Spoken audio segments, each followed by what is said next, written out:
بسم اللہ الرحمن الرحیم وبہ نستعین وصلی اللہ علی نبینا محمد وعلی آلہ وصحبہ اجمعین ومن تبعہم بإحسان الی یوم الدین وبعد۔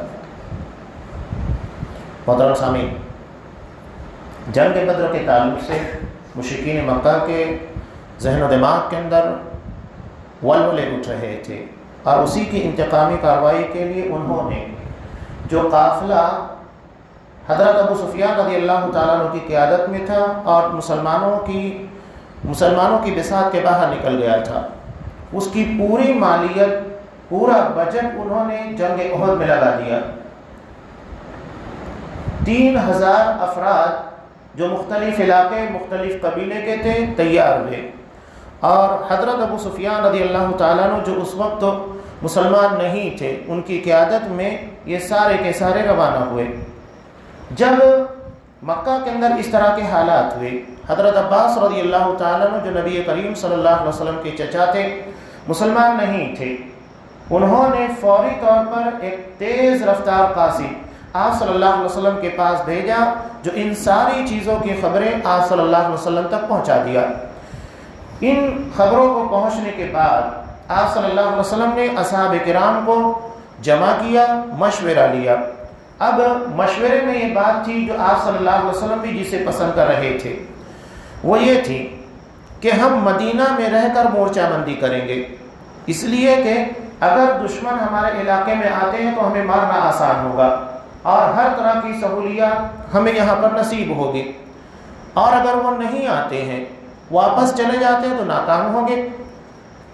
جب یہ بات ہوئی، اس رائے کی تائید عبداللہ بن ابی جو کہ منافقوں کا سردار تھا اس نے بھی کی، لیکن اس کا مقصد یہ نہیں تھا کہ رائے بہت بہتر ہے اس لیے اس کی تائید کی، بلکہ اس نے راہ فرار اختیار کرنے کے لیے اس طریقے سے ہم دشمنوں کی نظروں سے بچے رہیں گے اور جنگ میں حصہ بھی نہیں لیں گے۔ لیکن کچھ پرجوش اصحاب کرام جو کہ جنگ بدر میں شریک نہیں ہو پائے تھے، اس لیے کہ جنگ بدر بالکل اچانک پیش آئی، مدینہ سے اصحاب کرام روانہ ہوئے تھے قافلے کی تلاش میں، لیکن اچانک اللہ نے بجائے قافلے کے دشمنوں سے مقابلے کے لیے لا کر کھڑا کر دیا۔ تو جو صحابہ اس میں شریک نہیں ہو پائے تھے، انہوں نے کہا کہ نہیں، ہم میدان جنگ میں جائیں گے تاکہ اللہ تبارک و تعالی ہمارے جوہر دیکھے کہ ہم کس طرح اس کے دین کے لیے اپنی جان کو داؤ پر لگاتے ہیں۔ یہ ریاکاری یا تو نمود نہیں تھا، بلکہ اللہ کی راہ میں اپنی جان کے نذرانے کو پیش کرنے کا جذبہ تھا، جس میں اخلاص اور للہیت تھی۔ چنانچہ اس میں پیش حضرت حمزہ رضی اللہ تعالیٰ عنہ بھی تھے۔ آپ صلی اللہ علیہ وسلم نے اپنی رائے کو ان کی رائے کے پر ترجیح نہ دیتے ہوئے کہا کہ ٹھیک ہے کہ ہم مدینہ کے باہر نکل کر لڑیں گے۔ اب جب آپ صلی اللہ علیہ وسلم تیار ہو کر باہر نکلے، جنگی لباس پہن لیا، تو کچھ صحابہ نے کہا کہ آپ صلی اللہ علیہ وسلم کی رائے کے برخلاف ہم نے اپنی رائے کو ترجیح دی اور آپ صلی اللہ علیہ وسلم کے اوپر دباؤ ڈالا، تو بہتر یہ ہے کہ نبی کی رائے کو پسند کر لیا جائے اور ہم مدینہ میں رہ کر لڑیں گے۔ آپ صلی اللہ علیہ وسلم جب باہر نکلے اور آپ کو کہا گیا کہ نہیں، ہم اپنی رائے سے رجوع کرتے ہیں، ہم مدینہ میں رہ کر لڑیں گے، آپ نے کہا کہ نہیں۔ جب ایک نبی جنگ کا لباس پہن کر باہر نکل جاتا ہے تو پھر وہ اپنے مقام پر نہیں بلکہ میدان جنگ میں جا کر لڑتا ہے۔ چنانچہ اصحاب کرام کو لے کر، جن کی تعداد 700 تھی اور اس میں 300 منافقین شامل تھے، یعنی اس طرح 1000 شریک تھے۔ اب جب صحابہ کا لشکر لے کر آپ صلی اللہ علیہ وسلم روانہ ہوئے تو مقام شوط، جہاں پر آپ صلی اللہ علیہ وسلم نے فجر کی نماز ادا کی، مشرکین کا لشکر سامنے تھا اور مسلمان ان کے بالکل مقابل میں تھے، دونوں ایک دوسرے کو دیکھ رہے تھے۔ تو عبداللہ بن ابی نے وہاں پر اپنے 300 افراد کو یہ کہہ کر واپس کر لیا کہ چونکہ آپ صلی اللہ علیہ وسلم نے میری رائے نہیں مانی، میری رائے یہ تھی کہ ہم مدینہ میں رہ کر لڑیں گے، تو میری رائے کو نہیں مانا گیا، اس لیے ہم لوگ واپس جاتے۔ حالانکہ اگر اسے اپنی اس رائے کو نہیں ماننے کی بنیاد پر شریک نہیں ہونا تھا تو مدینہ میں ہی رہتا، مقام شوط تک آنے کی ضرورت کیا تھی، جہاں مشرک مسلمانوں کے بالکل مقابل میں تھے اور مسلمانوں کو دیکھ رہے تھے۔ ایسے میں دراصل مسلمانوں کے حوصلوں کو پست کرنا تھا اور مسلمانوں کے درمیان ہلچل مچانا تھا اور مشرکین کے حوصلوں کو بلند کرنا تھا۔ لیکن اصحاب کرام جو بقیہ 700 تھے وہ اس چال میں نہیں آئے۔ عبداللہ بن ابی اپنے 300 افراد کو لے کر الگ ہو گیا،